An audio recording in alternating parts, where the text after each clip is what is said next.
Why we have very little land available or rather for agriculture is because this 16% is the only land that receives a minimum of 270 millimeters of rainfall on average.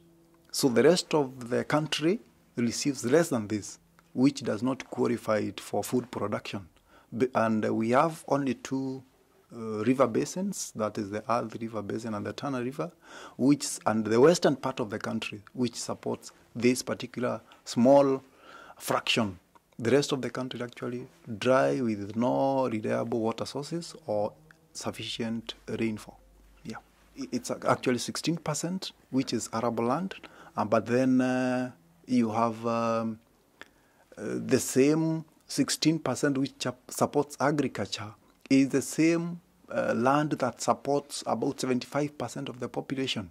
So a lot of it is actually occupied by homesteads. A lot of it is occupied by infrastructure.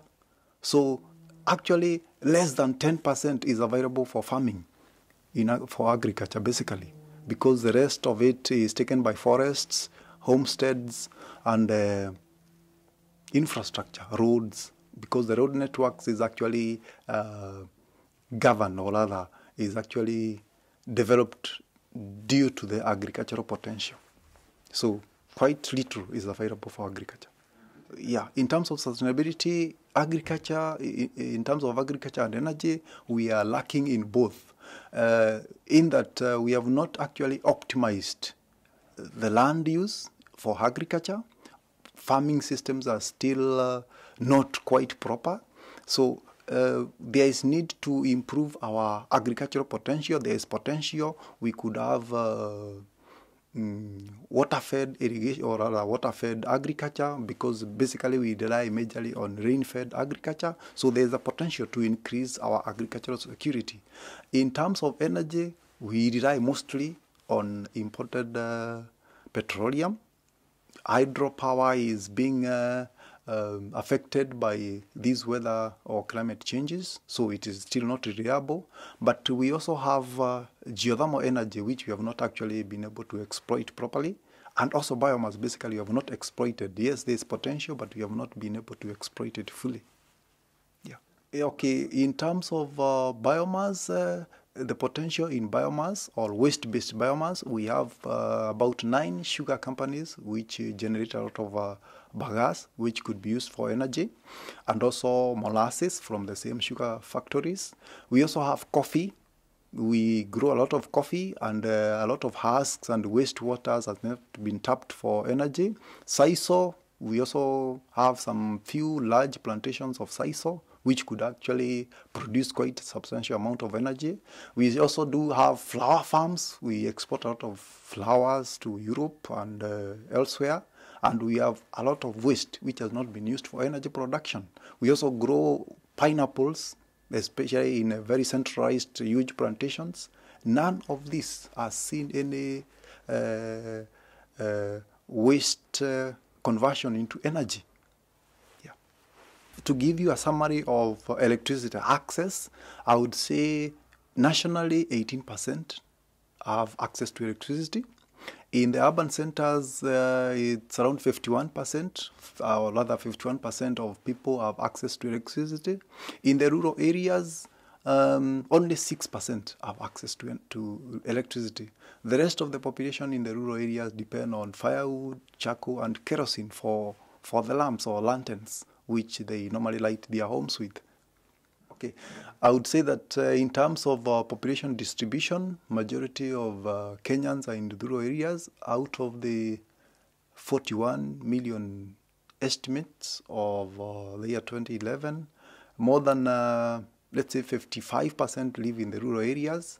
Others live in the cities and other major towns, and therefore we have seen a lot of proliferation of people in the towns and cities, whereby because of lack of proper employment, we have seen growth of slums, and this stresses also the issue of energy, because the people in the slums are no different from those in the rural areas, because they share the same problems of energy access or poor access to energy. The biggest environmental concerns in Kenya is probably one of them is waste management. We have a big problem with waste because we don't have structures that are able to take care of waste.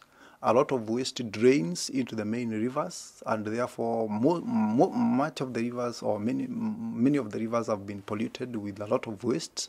And this is because of population growth and the lack of infrastructure, basically, to monitor or even to control this waste. That's the biggest challenge in terms of environment concerns. Yeah. It's not, I wouldn't say that waste is the only problem, because out of waste you also have other problems that are associated with the waste, especially like water, access to clean water, sanitation, and hygiene, diseases. So all these come as a result of lack of proper environmental structures. The use of waste or human waste for energy production, there is a greater potential because, of course, it is driven by population, and most of the slums and local communities basically use communal sanitation facilities. There is a potential of exploiting this for energy, but what really needs to be put in place is, let's say, the drainage structures that could actually facilitate use of human waste. Otherwise, as per the way the drainage structures are, these systems for energy production may not really work because of detergents and other chemicals that may be used in the cleaning systems for this particular matter. So there is a need of a proactive design of drainage structures to facilitate energy from human waste. It is true that in Kenya we have quite sufficient or enough solar irradiance. We receive about 4 to 6 kilowatt hours per meters per day. So, but what we have seen, I think, is that we have not seen any initiative from the government to either promote the use of solar energy, but the industry kind of seems to be uncoordinated, because we have several companies that have developed their own companies and stock solar PV systems and solar thermal systems. Yet we have seen also Kenyans, on the other hand, are so enthusiastic, and several people have been able to buy solar home systems for their own personal use. And also the well-to-do in the society have managed to incorporate solar water heating systems in their rooftops. So it's, let's say, it's a more or less market-driven industry, whereby it has been able to grow without much of government support, for that matter.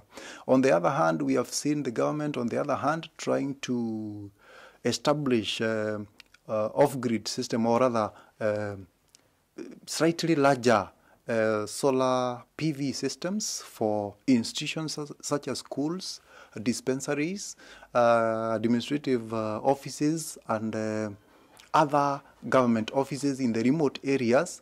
But we have not seen solar PV being applied for either electricity or grid-connected electricity generation, which I presume the cost of doing this still appears to be on the higher side in the eyes of the government, possibly. But I would say that the government may possibly not be in a position to implement such projects, but probably we would ask maybe investors why they have not even thought of investing in this huge potential area of renewable energy.